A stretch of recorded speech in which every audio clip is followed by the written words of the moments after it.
Hello friend, छोटों को मेरा प्यार, बड़ों को नमस्कार। मेरे चैनल जस्ट नेचुरली में आपका हार्दिक स्वागत है। आज हम गिरफ्तारी के दौरान एक व्यक्ति के क्या क्या अधिकार होते हैं उन पर चर्चा करेंगे। एक व्यक्ति अपनी स्वतंत्रता को, फ्रीडम को सबसे अधिक महत्व देता है और गिरफ्तारी की कार्रवाई व्यक्ति से इस स्वतंत्रता को छीन लेती है। एक बार एक ग्रेट पॉलिटिकल फिलोसोफर बोलिंगब्रोक ने कहा था कि स्वतंत्रता यानी कि फ्रीडम सामूहिक शरीर के लिए है। प्रत्येक व्यक्ति के लिए स्वास्थ्य क्या है? स्वास्थ्य के बिना मनुष्य कोई भी सुख टेस्ट नहीं कर सकता है। स्वतंत्रता के बिना समाज, सोसाइटी किसी भी सुख का आनंद नहीं उठा सकता है। एक कथित अपराधी को अरेस्ट करने का उद्देश्य यह सुनिश्चित करना है कि वह सबूतों से छेड़छाड़ ना कर पाए जो उस मुकदमे में मौजूद हैं, जो उस मुकदमे के लिए ज़रूरी हैं, प्रॉपर न्याय के लिए अति आवश्यक हैं, जिसके लिए आरोपी पर आरोप लगाया गया है। पुलिस द्वारा किसी व्यक्ति को जब गिरफ्तार किया जाता है, जब उस व्यक्ति ने कोई ऐसा कार्य किया है जो कानून के विरुद्ध है और कानून की नज़र में एक संज्ञेय अपराध यानी कि कॉग्निजेबल ऑफेंस है।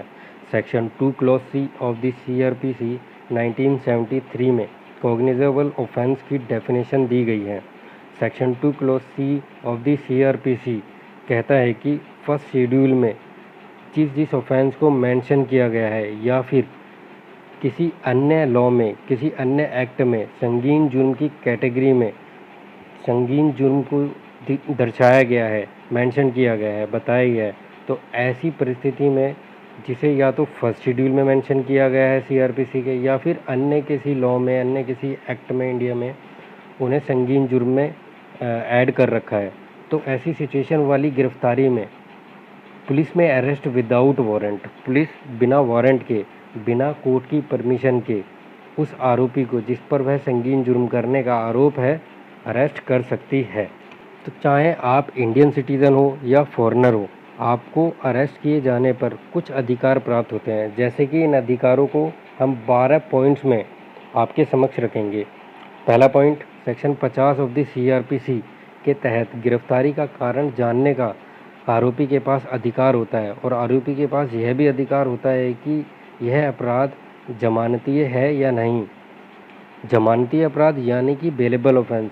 बेलेबल ऑफेंस वे हैं जिनमें बेल मिलना आरोपी का अधिकार है, जबकि गैर जमानती अपराध, कॉग्निजेबल ऑफेंस, संगीन अपराध के मामले में कोर्ट के पास विवेक, डिस्क्रिशनरी पावर के अनुसार बेल देने का राइट मौजूद होता है। Second point, section 41B of the CRPC के तहत अरेस्ट मेमो बनवाने का अधिकार आरोपी के पास होता है। अरेस्ट मेमो में कुछ चीज़ें मेंशन होना बहुत ज़रूरी है, जैसे कि place of arrest, rank of police officer and why arrest done, अरेस्ट क्यों किया जा रहा है, अरेस्ट का पर्पज़ क्या है, तो वो अरेस्ट का पर्पज़ लिखना भी, उसमें मेंशन करना भी बहुत ज़रूरी होता है अरेस्ट मेमो में। किसी एक पर्सन के सिग्नेचर होना भी ज़रूरी है सोसाइटी के, और जिस पर्सन को, जिस आरोपी को अरेस्ट करके हिरासत में लिया जा रहा है उस अरेस्टेड पर्सन के सिग्नेचर होना भी अरेस्ट मेमो में आवश्यक होता है। Third point, section 46 clause 1 of the CRPC के तहत यह प्रोविज़न है कि एक महिला आरोपी को केवल एक महिला पुलिस ऑफिसर ही अरेस्ट कर सकती है। Fourth point, section 46 clause 4 of the CRPC के तहत यह प्रोविज़न है कि किसी महिला आरोपी को सूर्योदय से पहले या सूर्यास्त के बाद अरेस्ट नहीं कर सकते हैं, परंतु इसमें भी एक अपवाद यह है कि जब महिला आरोपी को अरेस्ट करना अत्यंत आवश्यक हो, तब ऐसी परिस्थिति में ऐसी सर्कमस्टांसिस में with permission of the court उस महिला आरोपी को अरेस्ट किया जा सकता है। Fifth point, section 50A of the CRPC को क्रिमिनल प्रोसीजर कोड 2005 में अमेंडमेंट करके ऐड किया गया और यह सेक्शन इफ़ेक्ट में 23 जून 2006 से आया। इस सेक्शन के तहत पुलिस आरोपी के परिवार, फ्रेंड्स या रिलेटिव, रिश्तेदार आदि को गिरफ्तारी की सूचना देती है कि फला आरोप में हम आपके इस पर्सन को कस्टडी में रखा हुआ है इस पुलिस स्टेशन के अंदर, ऐसी सूचना देना सेक्शन 50 से CRPC में ऐड किया गया था। कब? 23 जून 2006 को। सिक्स्थ पॉइंट, यदि आरोपी के खिलाफ नॉन कॉग्निजेबल ऑफेंस का मैटर है तो वारंट देखने का उसके पास अधिकार है कि कोर्ट द्वारा वारंट हुआ भी है या नहीं, ऐसे ही कभी पुलिस वाले अरेस्ट करके ले जा रहे हों। Seventh point, section 55A of the CRPC section 55 of the CRPC को 2009 में अमेंडमेंट कर CRPC में ऐड किया गया था और ये इफेक्ट में आया था 31 दिसंबर 2009 से। सेक्शन 55 CRPC में कहा गया है कि अरेस्ट किए गए पर्सन की हेल्थ और सुरक्षा का ध्यान रखना आवश्यक है।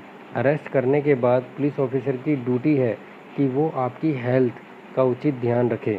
8th point, section 41D of the CRPC के तहत अरेस्टेड पर्सन यानी कि आरोपी के पास इंटेरोगेशन के दौरान एडवोकेट से मिलने का अधिकार है।